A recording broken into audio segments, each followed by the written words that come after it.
Hello बच्चों, let's read the question. The question says streptomyces venezuelae is used to obtain. इसमें question में हमें एक बैक्टीरिया का नाम दे रखा है streptomyces venezuelae, which is उसमें पूछा गया है कि ये बैक्टीरिया कौन से एंटीबायोटिक का प्रोडक्शन करता है from the given option A tetracycline chloramphenicol, C streptomycin, D aureomycin. तो क्वेश्चन को सॉल्व करने के लिए जो हमारा की कॉन्सेप्ट है वो है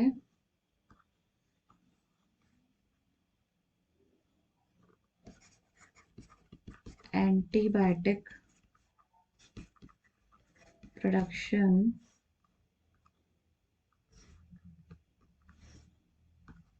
antibiotic produces from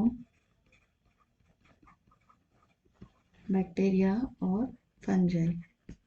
ना यहाँ पे कुछ एंटीबायोटिक बैक्टीरिया से प्रोड्यूस होते हैं तो कुछ फंजाई से प्रोड्यूस होते हैं. क्वेश्चन में हमारे जो ऑप्शन दे रखे हैं उन ऑप्शन के हिसाब से अगर हम देखें तो ए जो टेट्रासाइक्लिन है, this is one of the antibiotic and it is actually obtain by the bacteria known as streptomyces ऑरियोफेसिन्स.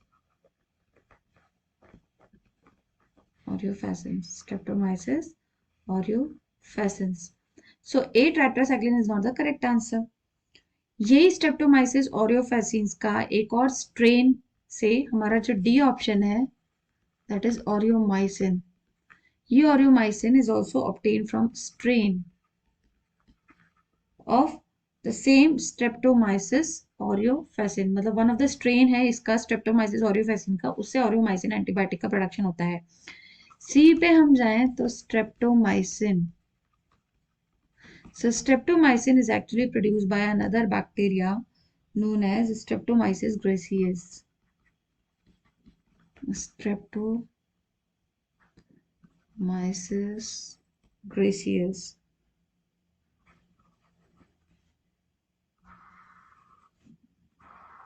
So this is also not the correct answer. And जो B option है हमारा chloramphenicol. That is B option. Chloramphenicol.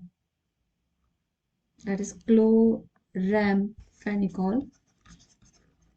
ये जो antibiotic है ये definitely obtain हो रहा है हमारा जो क्वेश्चन में दे रखा है हमें, that is streptomyces वेनेजुएलाe.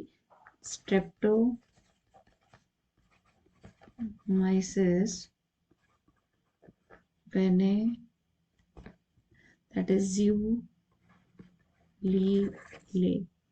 So this is the name of bacteria जिससे क्लोरामफेनिकॉल एंटीबायोटिक प्रोड्यूस हो रहा है. तो हम लोगों को ये पूछा गया है कि स्ट्रेप्टोमाइसिस वेनेजुएलाe कौन सा एंटीबायोटिक का प्रोडक्शन कर रहा है. तो the correct answer is B chloramphenicol. बाकी जो रेस्ट एंटीबायोटिक है वो दूसरे माइक्रो ऑर्गेनिज्म से प्रोड्यूस हो रहे हैं. So will go with answer B. So I hope you understood well. Best of luck.